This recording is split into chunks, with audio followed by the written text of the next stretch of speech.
Damn it. ఏంటిటా కుండబద్దలు కొడతా అట్ట. నమస్కారం, కుండబద్దల ప్రేక్షకులకి స్వాగతం. నేను గౌతమ్ కాటా. ఈ వీడియోలో నేను మీతో చెప్పాలనుకునే అంశం కొలికిపూడికి చంద్రబాబు చెప్పు దెబ్బ. ఇది కుండబద్దల మాట అయితే కానే కాదు. ఖచ్చితంగా కొలికిపూడి శ్రీనివాస్ ఇంతకు ముందు వైఎస్ఆర్ కాంగ్రెస్ పార్టీ అధికారంలో ఉండగా ఏదైనా ఒక ఎమ్మెల్యే తోటి జగన్మోహన్ రెడ్డి మాట్లాడాడు, ఆయన ఏదో సరిచేసే ప్రయత్నం చేశాడు అని అంటే ఖచ్చితంగా ఇదే మాట మాట్లాడుండేవాడు. నెత్తికి ఒక పచ్చ కండవా ఒకటి చుట్టుకొని టీవీ ఛానల్స్లో కూర్చొని చెప్పిసురు కొట్టాడు, దవడ పగల కొట్టాడు, వెంటబడి కొట్టాడు, ఇలాంటి మాటలు మాట్లాడుండేవాడు కదా. అసలు ఇలాంటి మాటలతోనే కదా ఆయన చాలా ప్రాచుర్యం పొందింది. అంతేకాదు, విష్ణువర్ధన్ రెడ్డి లాంటి వాళ్ళని చెప్పు తీసుకొని కొట్టి ఇంకా ప్రాచుర్యంలోకి వచ్చాడు. ఈ రోజున కొలికిపూడి శ్రీనివాస్ వంతైంది. మరి నిన్న పార్టీ సమన్వయం కోసం చంద్రబాబు నాయుడు కొలికిపూడి శ్రీనివాస్ని పిలిపించి మాట్లాడాడు. మేమంతా సర్దుకున్నాం, మాదంతా ఒక తెలుగుదేశం అనే ఒక కుటుంబం, ఇందులో వచ్చిన చిన్న చితక వీటన్నిటిని మేము మాట్లాడి సెటిల్ చేసుకుంటాం. నా వెర్షన్ ఏంటి నేను చెప్పాను. రేపు మరి తిరువూరులో నేను కార్యకర్తలతోటి మీటింగ్ కూడా పెడుతున్నాను, మీ ఎంపీ గారు కూడా వస్తున్నారు. ఇలాంటివన్నీ చెప్పిన కొలికిపూడి శ్రీనివాస్ మరి ముందేం మాట్లాడాడు? ఈ దెబ్బతోటి మరి కొలికిపూడి శ్రీనివాస్ కూడా శుద్ధపోసైపోతాడా?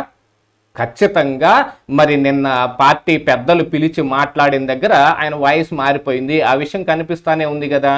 మరి ఇదే కొలికిపూడి శ్రీనివాస్ మీద లైంగిక ఆరోపణలు చేశారు, అక్రమ సంపాదన ఆరోపణలు చేశారు. అలాగనే కొలికిపూడి శ్రీనివాస్ కూడా పేకాట శిబిరాల గురించి మాట్లాడాడు, మట్టి మాఫియా దీని గురించి మాట్లాడాడు. తనేదో తన సొంత డబ్బులతోటి అక్కడేదో పూడికలు తీపిస్తే ఈ రైతులకి విశ్వాసం లేదు, కుక్కలకున్న విశ్వాసం కూడా లేదన్నట్టుగా మాట్లాడిన కొలికిపూడి శ్రీనివాస్ ఈరోజు శుద్ధపూస అయిపోతాడు. అతని మీద ఇంకేం లైంగిక ఆరోపణలు ఏం ఉండవు. ఆయన లైంగికంగా వేధిస్తున్నాడనే కేసులు ఇంకేం కట్టబడవు. పేకాట శిబిరాలు యథేచ్ఛగా నడిచిపోతాయి, ఎవరికి వచ్చే షేర్లు వాళ్ళకు వస్తాయి. మట్టి మైనింగ్ మాఫియాలు మొత్తం ఎక్కడుండే అక్కడ నడుస్తూనే ఉంటాయి. ఇదే కదా మరి కొలికిపూడి శ్రీనివాస్ ఆరోపణలు చేస్తుంది.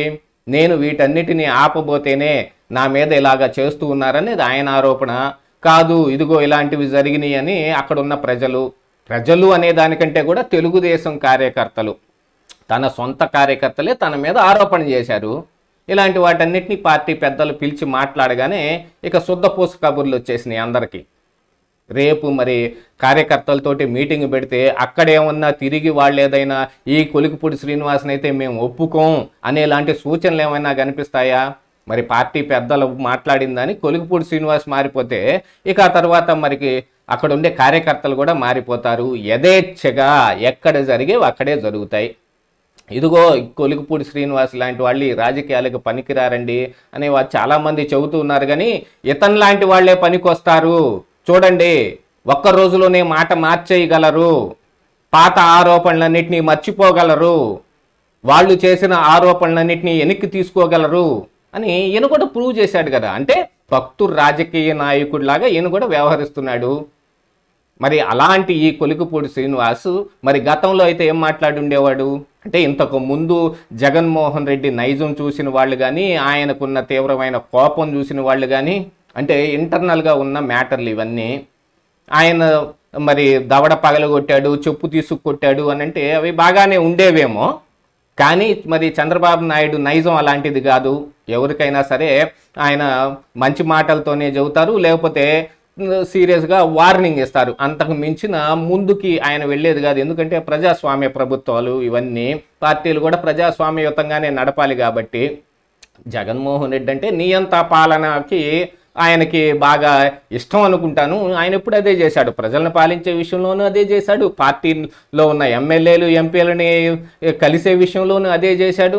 మొత్తం అంతా కూడా కంపు చేసుకోవటం వలన ఈ రోజున జగన్మోహన్ రెడ్డి 11 సీట్లకు వచ్చి ఆగాడు. అదే ప్రజాస్వామ్యయుతమైన పార్టీలు అయితే జరిగే ఇష్యూ మాత్రం ఒకటే. చూడండి, ఇక్కడ రెండు పార్టీల్లోనూ ఇష్యూ అలాగనే జరుగుతుంది. వాళ్ళకి మధ్య పిల్లికి పోరుని కోతి తీర్చిందన్నట్టు ఈ పిల్లులు రెండు కొట్టుకుంటా ఉండే కార్యక్రమం అయితే ఎప్పుడైనా జరుగుతుంది. అది ఎక్కడొస్తుంది? అంటే ఖచ్చితంగా అక్రమ సంపాదన దగ్గరను, అక్రమ పనులు చేసే దాని దగ్గరను ఇలానే వస్తుంది. ఈయన మరి రైతుల్ని కుక్కలతో పోల్చాడు, కుక్కకున్న విశ్వాసం కూడా లేదని. మరి ఈ రోజున మరి ఆయనకేముంది? ప్రజాస్వామ్యం పట్ల బద్ధుడై ఉంటాను అని ప్రమాణం చేసి ఎమ్మెల్యే గిరి ఎక్కిన ఈ కొలికిపూడి శ్రీనివాస్కి ఏముంది విశ్వాసం అని అడగాల్సిన అవసరం ఉందా లేదా? చంద్రబాబు నాయుడుకున్న నైజం ప్రకారం ఆయన కొట్టుండకపోవచ్చేమో. కాకపోతే మరి మనం టైటిల్స్ పెట్టుకోవటానికి, మరి పేపర్లో హెడ్డింగ్ రాయటానికి కొలికిపూడికి తలంటేశారు, కొలికిపూడికి సీరియస్ వార్నింగ్ ఇలా పెట్టుకోవచ్చు. కానీ కొలికిపూడి భాషలో చెప్పాలి అని అంటే గనక చంద్రబాబు నాయుడు చెప్పు దెబ్బ కొట్టాడు, చంద్రబాబు నాయుడు దవడ పగలగొట్టాడు అని కదా చెప్పుకోవాలి. అది కొలికిపూడి భాష. ఆయనకు నోరేమిటి, ఆయన చెయ్యి కూడా అలాగనే పనిచేస్తుంది. అక్కడి నుంచి ఆయన ఫేమస్ అయ్యాను, నేను కూడా రాష్ట్ర స్థాయి నాయకుడిని, నేను ఉద్యమ నాయకుడిని అని చెప్పుకునే స్థాయికి వచ్చాడు. మరి అలాంటి వాడు ఒక చోట పార్టీలో టికెట్ తీసుకున్న తర్వాత పార్టీలో ఉన్న కార్యకర్తలను కానీ ఆ నాయకుల్ని కానీ సమన్వయం చేసుకొని వెళ్ళాల్సిన అవసరం ఉంది. కాదని రోడ్డును పడితే కడుపు చించుకుంటే కాళ్ళ మీద పడుతుంది అన్నట్టు ఈ రోజున ఆయన కాళ్ళ మీదే పడింది.